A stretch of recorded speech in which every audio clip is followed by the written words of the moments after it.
জনাব মির্জা আব্বাস, সভায় প্রধান অতিথি বিএনপির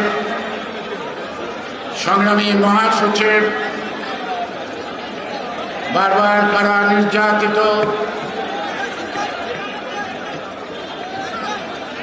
জননেতা জনাব মির্জা ফখরুল ইসলাম আলমগীর, মঞ্চে উপবিষ্ট সকল সম্মানিত সহকর্মী, সহযোদ্ধা, নেতৃবৃন্দ, আমরা একটি দাবি, সেই দাবি আমাদের নেত্রীর মুক্তি। এই মুক্তির দাবি আজকে থেকে শুরু। অতীতে বহুবার আমরা বলেছি বহু কথা,